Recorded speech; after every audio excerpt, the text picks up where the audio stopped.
Hey, what's going on YouTube? Just wanted to put a little quick video together on the changing of the power steering pressure line or hose on a 2002 CL500. I wasn't able to get in touch with my mechanic, so I decided to do it myself. So I just wanted to put a quick video because there were no videos that I could find on Google or on YouTube about our specific car. I have a 2002. Let me show you my car. If I can flip this thing around.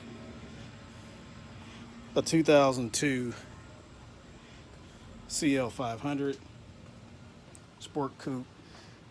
It's on the Rhino ramps, and I also have the 6-ton, which is 3 tons on both sides. Uh, uh, you know, whatever those things are called. But at any rate, I have those on the car, and I just wanted to show you the tools that you'll need in order to get started. And then I'll show you under the car if I can take a picture and show you what exactly you're going to need. So these are the tools that you will need. So starting from I use that painter's tape so I can mark which line that you'll see that goes into the rack and pinion steering rack, because there's 3 lines. I have mine converted to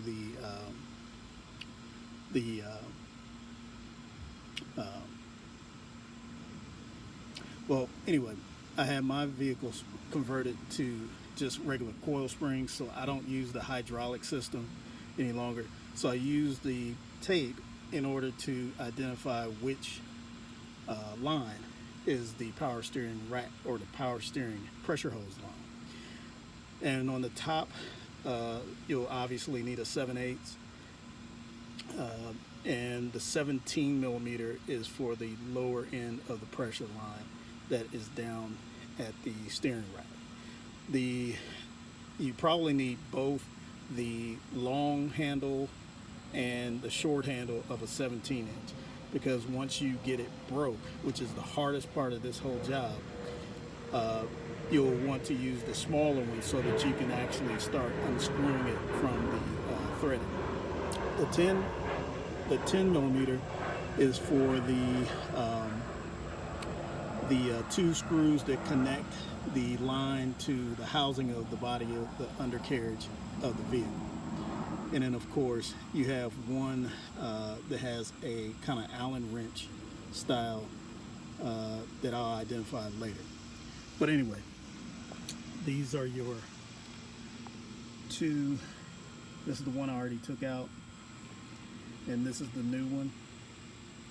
And I just wanted to make sure they were identical, but I also wanted to identify where, if you can see that right here, is where my leak was coming from, which that part is a rubber housing within the metal threading or cable-like threading, and it must have over time, and this is the original part from the vehicle, must have come, burst or worn itself out, which they commonly do, I guess. So it was time to replace it.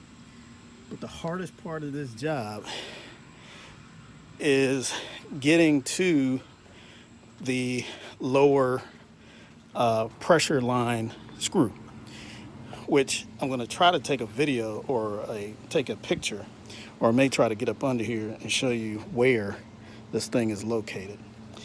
So let me grab my trusty flashlight, which you'll definitely need if you're working inside your garage, and I'm going to show you where. Let's see, right here. So this is the power steering rack right here. That's the rack. And right behind this piece right here where the light is shining is where the actual hose line is. I'm gonna see if I can get the camera or the phone up in there so that you can see what that line looks like. I don't know if it's dark in there, but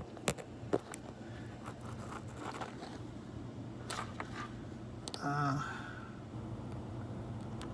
don't know if we can see it. Let's see if I can turn the camera.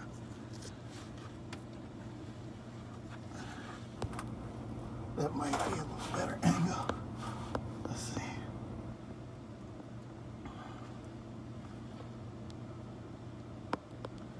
Probably not that way. I'll try the other way.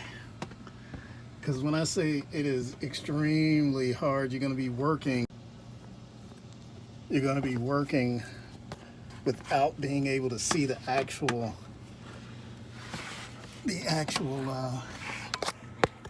line. So you're working blind. However, once you get it started, it's a piece of cake from that point. So the hydraulic line is literally right next to the line of the power steering line. So I'm not sure if we can see it in the video. But in essence, you'll be using that 17 millimeter, and it's gonna take some time to break it. Now, what I did is I literally used my hands to put the my fingers on the bolt itself, and then I used this right here to pull it down with enough pressure, which is just your basic pipe wrench. And the reason I used that is because it had enough heaviness to it, and I was able to bring enough force down to be able to pull and untorque the power steering rack lines screw. And once I was able to get that, I was able to take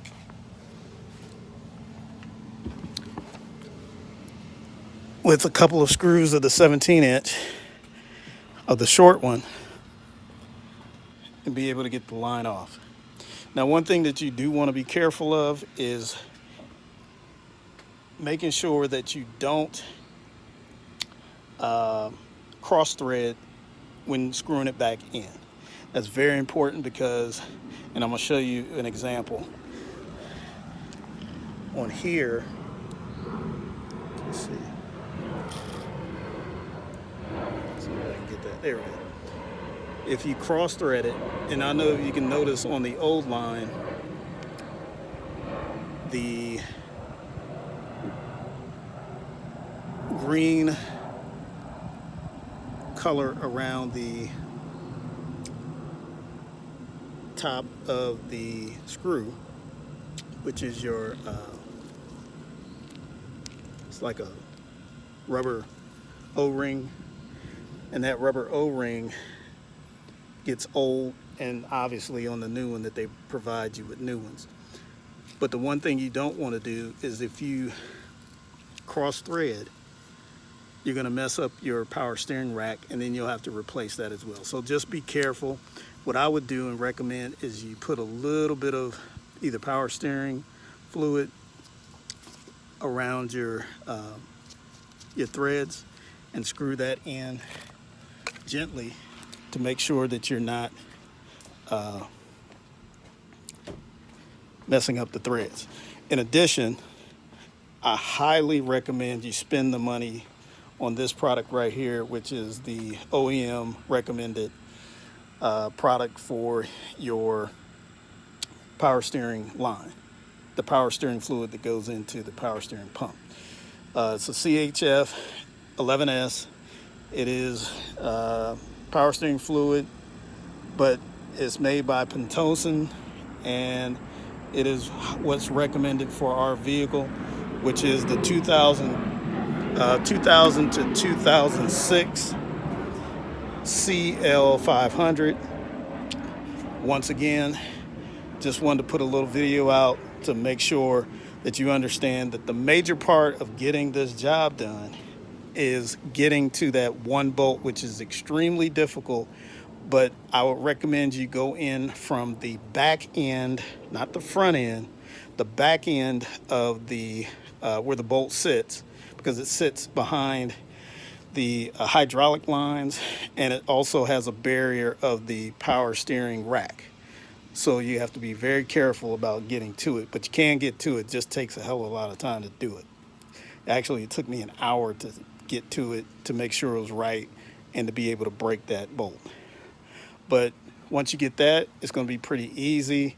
Make sure you top off your power steering pump after you take the vehicle down from having it sitting up, and you start it. You turn your vehicle from left to right about 8 times to get the air out of the line, and making sure that you have no leaks from the top or the bottom once you put it back and assemble it.